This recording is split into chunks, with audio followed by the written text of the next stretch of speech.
class 12. In previous class, we have done Ampere's circuit law. Line integral of the magnetic field over a closed path is mu naught times the total current. और हमने इसकी derivation की थी और अब हम इसकी application करेंगे. Its application is magnetic field intensity at a point due to a long straight conductor. हमने ये वाली जो एप्लीकेशन है due to a long straight conductor, हमने बायट-सेवर्ट्स लॉ में भी हमने इसकी एप्लीकेशन की थी, जहाँ पर हमने ये फॉर्मूला ड्राइव किया था B is equal to mu naught I upon 2πr. और अब इसके अंदर भी हमारे पास फॉर्मूला यही आया है. तो but this is the application of ampere's circuit law. That means Biot Savart's law के अंदर हमने बायट-सेवर्ट्स लॉ को अप्लाई किया था और एम्पियर सर्किट लॉ की एप्लीकेशन में हम एम्पियर सर्किट लॉ को अप्लाई करेंगे. So let us consider a straight conductor in which the current I will be flow from X to Y. We want to calculate the magnetic field intensity at point P. So the direction of the magnetic field intensity according to the law of thumb rule, right hand thumb rule के according जो magnetic field की intensity, magnetic field की direction होगी, that is anti-clockwise because the current is in the upward direction. So the distance from the distance from the center point to the P point is small r. Now according to B dot dl, अब B dot dl इसके according आपकी जो angle है between B and DL, magnetic field और length, let us consider यहाँ पर इसके लिए DL का मतलब यहाँ पे हमने एक करंट एलिमेंट सपोज करना है. ये जो करंट एलिमेंट है इसकी लेंथ है DL. तो ये जो करंट एलिमेंट है और जो मैग्नेटिक फील्ड है ये दोनों एक ही डायरेक्शंस में हैं. सो इनके बीच में कोई एंगल नहीं होगा. That means angle will be 0 degree. So BDL cos 0 degree, cos 0 की वैल्यू 1 होती है. BDL DL over a close path, तो DL क्या है आपका, किसकी लेंथ है, कंसेंट्रिक सर्कल की है. तो कंसेंट्रिक सर्कल का फॉर्मूला क्या होता है, 2π, इसकी जो लेंथ है that is 2πr. Now from ampere circuit law हम अब यहाँ पर अप्लाई करेंगे एम्पियर सर्किट लॉ को. B dot DL over a close path is equal to mu naught I. BD dot DL ये हम फाइंड आउट कर चुके हैं which is B 2πr. So put this value B 2πr is equal to mu naught I. So B is equal to mu naught I upon 2πr. This is the magnetic field intensity at a point due to a long straight conductor. Now come to the next topic, magnetic field due to solenoid. सबसे पहले हमें ये पता होना चाहिए कि solenoid क्या होता है. सोलेनॉइड एक आपकी वायर होती है, एक लॉन्ग इंसुलेटेड वायर होती है जिसके ऊपर बहुत सारे वाउंड्स होते हैं वायर के, और वो वाउंड्स हेलिक्स की फॉर्म में होते हैं. इसकी जो लेंथ होती है वो बहुत लार्ज होती है as compare to the diameter. इसके डायामीटर के कंपैरेटिवली अगर हम देखें तो इसकी लेंथ बहुत ज़्यादा होती है.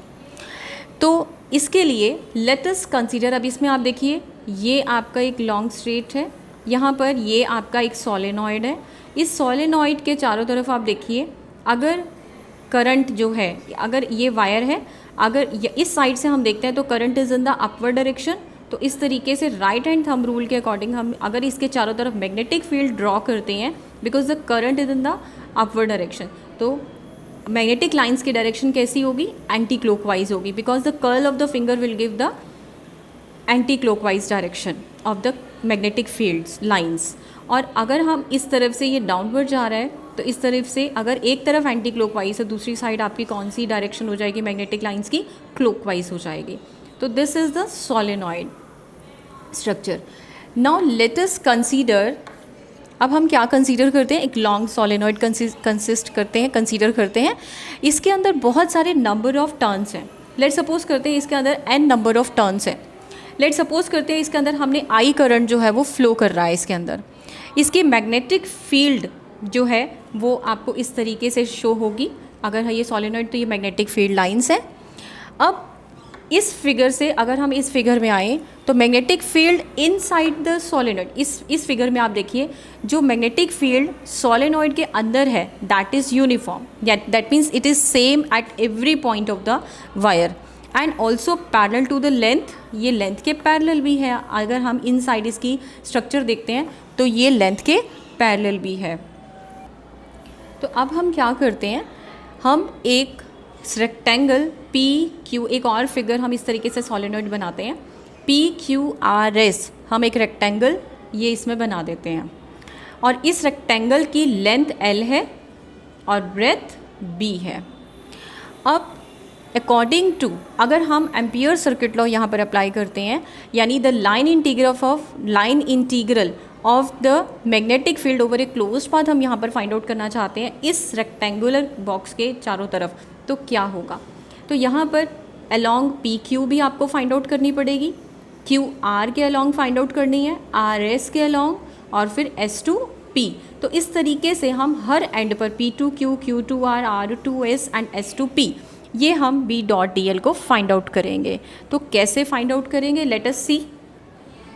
देखिए B dot DL over a close path PQRS that is rectangle, इसकी जो टोटल आपकी जो मैग्नेटिक फील्ड होगी वो सब P साइड्स का सम होगा, यानी P2Q B dot DL, Q2R B dot DL, R2S B dot DL और S2P B डॉट DL।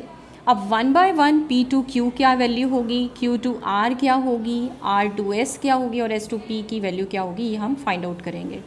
तो सबसे पहले हम करते हैं P2Q B डॉट DL की क्या होगी। अब B और DL में P2Q देखते हैं हम फिगर में। इस फिगर में आप देखिए P2Q मैग्नेटिक फील्ड भी इसी तरफ है और लेंथ ऑफ द जो रेक्टेंगल है वो भी इसी तरफ है। तो इसका मतलब B और DL के अंदर एक दूसरे के पैरेलल है, मैग्नेटिक फील्ड लेंथ के पैरेलल है, तो इन दोनों के बीच में एंगल होगा 0 डिग्री। तो अब हम BDL cos 0 डिग्री पुट करेंगे, P2Q cos 0 की वैल्यू 1 होती है, so it will becomes BDL। B constant है, DL का integration total length L BL, तो ये आपका हो गया फ्रॉम P to Q। अब हम देखते हैं Q to R। अब Q to R क्या होगा, अब यहाँ पे देखिए मैग्नेटिक फील्ड की डायरेक्शन तो इस तरफ है राइट साइड, लेकिन ये जो QR ब्रेथ है वो मैग्नेटिक फील्ड के परपेंडिकुलर है, यानी the angle between the B and DL is 90 degree. So Q2R B dot DL is equal to BDL cos 90 degree और cos 90 की वैल्यू 0 होती है, so it will becomes 0। Let us consider this is the third equation. उसके बाद हम निकालेंगे R2S। अब R2S देखते हैं, R2S। अब यहाँ पर देखिए ये तो फील्ड से वैसे भी बाहर है, तो यहाँ पर तो मैग्नेटिक फील्ड ही 0 होगी, तो यहाँ पर B की वैल्यू 0 है तो R2S क्या होगा, 0 होगा। उसके बाद अगर हम देखते हैं S2P अगर हम देखते हैं तो यहाँ पर भी देखिए मैग्नेटिक फील्ड तो इस तरफ है और ये इसके परपेंडिकुलर है, तो cos 90 डिग्री होगा यहाँ पर। BDL S2P is cos 90 degree, cos 90 की वैल्यू 0, it will also become 0. So from second, third, fourth and fifth equation, ये equations हम equation नंबर 1 में पुट करेंगे। तो पुट करते हैं B dot DL PQRS is equal to BL plus 0 0 0, it will becomes BL। अब हम नंबर ऑफ टर्न्स पे बात करते हैं। नंबर ऑफ टर्न्स इस रेक्टेंगल के अंदर, रेक्टेंगल की लेंथ L थी और उसके अंदर नंबर ऑफ टर्न्स N थे और उसके अंदर जो करंट फ्लो कर रहा था वो I था, so the net current will becomes NLI। अब हम एम्पियर सर्किट लॉ को अप्लाई करेंगे। Ampere circuit law B dot DL is equal to mu naught I dash. I dash हमने क्यों सपोज किया यहाँ पर, क्योंकि अब रेक्टेंगल के अंदर जो करंट था, लेट सपोज करते हैं उसके अंदर जो करंट फ्लो कर रहा था दैट इज़ I डैश था, और according to number of turns length L और जो I करंट था वो total current will becomes NLI। आप यहाँ पर डायरेक्ट भी पुट कर सकते हैं NLI। सो और B डॉट DL की वैल्यू हमारे पास BL आ चुकी थी, तो यहाँ से ये जो L और L है ये कैंसिल हो जाएगा, तो B is equal to mu naught NI। तो this is the magnetic field intensity on the solenoid. उसके बाद अगर हम इस सोलेनॉइड के एंड्स की बात करें, magnetic field at the points near the ends of the solenoid whose formula is mu naught N I upon 2, वो एंड्स पर हाफ हो जाएगा और इन साइड जो अगर हम इसके बीच में हम सेंटर पोर्शन में अगर हम फाइंड आउट करते हैं तो it will becomes mu naught N I and at the ends mu naught N I upon 2. Now the last topic, magnetic field due to toroid. Toroid क्या होता है? जिस तरीके से सोलेनॉइड आपका लेंथ में ज़्यादा होती है, डायामीटर कम होता है, इसी तरीके से टॉरॉइड होता है. टॉरॉइड एक एंडलेस सोलेनॉइड ही होता है, bent in the form of a ring, जो कि सिर्फ एक रिंग की फॉर्म में बना हुआ होता है. और जस्ट मतलब जो आपका स्ट्रेट इस तरीके से हेलिकल स्ट्रेट्स हेलिक्स की फॉर्म में होता है, वो स्ट्रेट ना होकर आपके इस तरीके से फोल्ड किस तरीके से बनता है, आपका रिंग की फॉर्म में इसका फोल्ड बनता है, उसे हम टॉरॉइड बोलते हैं. जिसकी शेप रिंग की तरह होगी दैट इज़ टॉरॉइड, और जिसकी शेप बिल्कुल लीनियर होगी दैट इज़ अ सोलेनॉइड. तो let us consider a torrid having number of turns n per unit length. A current I is flowing through it. We want to calculate the magnetic field intensity at point P at a distance r from the center of the toroid. अब इसके बाद हम magnetic lines draw करते हैं. Magnetic lines इसमें कैसी होगी? Circular है मैग्नेटिक लाइंस, और इन सर्कुलर मैग्नेटिक लाइंस की रेडियस है r. और लेट अस कंसीडर कि इस मैग्नेटिक लाइन के ऊपर हम एक करंट एलिमेंट सपोज करते हैं, एक लेंथ एलिमेंट सपोज करते हैं जिसकी लेंथ है dl, जहाँ पर आपको मैग्नेटिक फील्ड इंटेंसिटी को फाइंड आउट करना है. अब आप ये देख रहे हैं कि आपकी जो टेंजेंट है वो भी ऊपर की तरफ है, और जो मैग्नेटिक फील्ड है, मैग्नेटिक फील्ड की जो डायरेक्शन है वो भी किस तरफ होगी? इस तरफ, और जो dl की डायरेक्शन है वो भी इस तरफ है. तो दोनों की डायरेक्शन सेम है, b और dl की डायरेक्शन सेम है, यानी इनके बीच में एंगल कितना है? 0 डिग्री है. So b dot dl is equal to b dl cos 0 degree. cos 0 1 होता है, b dl. अब dl यहाँ पर टोटल लेंथ है, लेकिन लेंथ किसकी है? सर्कल की, और सर्कल की सरकमफ्रेंस इज़ 2 पाई r.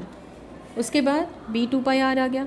अब यहाँ पर जो इसके अंदर करंट फ्लो कर रहा था, total current passing through the area, let us consider करते हैं वो I डैश था, total current, and that is n is the number of turns, a is area and I is the current flowing through these wires. तो इन सब का product will becomes I dash. तो n area कितना है circle का? 2 pi r into आई. तो ये वाला जो अब हम फॉर्म जो वैल्यूज़ हैं b dl की और टोटल करंट की, that will put in the ampere circuit law.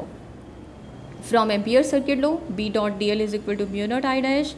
यहाँ से हम b dl की वैल्यू b 2 पाई r हो गया.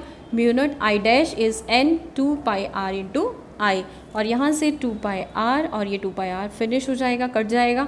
तो b is equal to mu naught n I. तो अब चाहे आपका सोलेनॉइड की वजह से हो या फिर टॉरॉइड की वजह से हो, मैग्नेटिक फील्ड जो होगी that is mu naught n I.